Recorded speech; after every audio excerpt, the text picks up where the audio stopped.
പ്രിയമുള്ളവരെ, ഇന്ന് വലിയ നോമ്പിൽ 24-ാം ദിനം. ഇല്ലാത്തതിൽ പിറുപിറുക്കാതെ ഉള്ള നന്മയിൽ ദൈവത്തെ സ്തുതിക്കുക.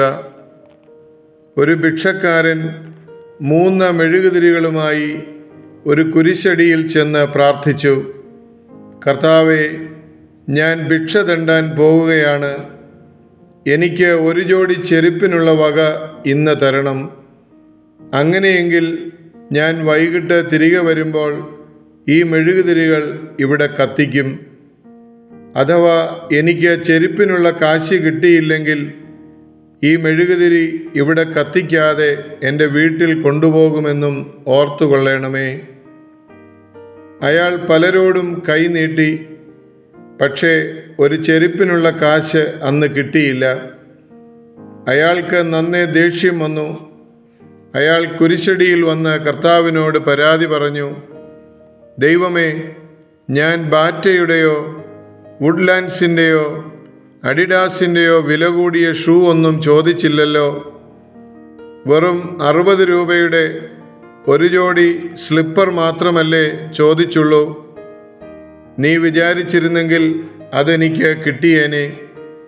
പക്ഷേ നീ തന്നില്ലല്ലോ. അതുകൊണ്ട് ഞാൻ ഈ മെഴുകുതിരികൾ തിരികെ കൊണ്ടുപോവുകയാണ്.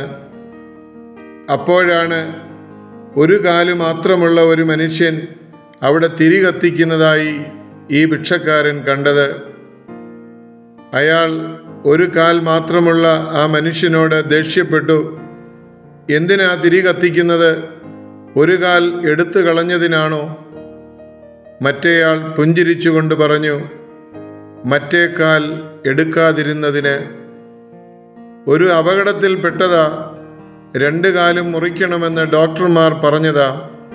പക്ഷേ ഒത്തിരി പേർ പ്രാർത്ഥിച്ചതുകൊണ്ട് ഒന്നേ മുറിക്കേണ്ടതായി വന്നുള്ളൂ. അതിൻ്റെ നന്ദി സൂചകമാണ് ഈ തിരികൾ. ഭിക്ഷക്കാരൻ മുട്ടുകുത്തി ദൈവത്തോട് പ്രാർത്ഥിച്ചു, ദൈവമേ, എന്നോട് ക്ഷമിക്കണം. ഒരു ജോഡി ചെരുപ്പ് കിട്ടാഞ്ഞപ്പോൾ കാൽ തന്ന സ്നേഹത്തെ ഞാൻ മറന്നുവല്ലോ.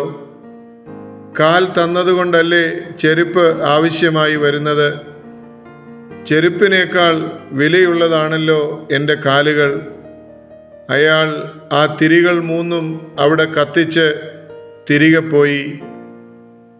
പ്രിയമുള്ളവരെ, നമ്മിൽ പലരുടെയും പലപ്പോഴുമുള്ള സ്വഭാവം ഇതല്ലേ? ലഭിച്ചതെല്ലാം അതിവേഗം മറക്കുകയും ലഭിക്കാത്തതിനെ ഓർത്ത് പിറുപിറുക്കുകയും ചെയ്യുന്ന നമ്മുടെ സ്വഭാവം തിരുത്തപ്പെടേണ്ടതല്ലേ? ഈ വലിയ നോമ്പിൽ ഇല്ലാത്തതിൽ പിറുപിറുക്കാതെ ഉള്ള നന്മയിൽ ദൈവത്തെ സ്തുതിക്കുവാൻ കൃപ തരയണമേ എന്ന് നമുക്ക് പ്രാർത്ഥിക്കാം. അതിന് ദൈവം നമ്മെ സഹായിക്കട്ടെ. സസ്നേഹം, ഈപ്പനച്ചൻ.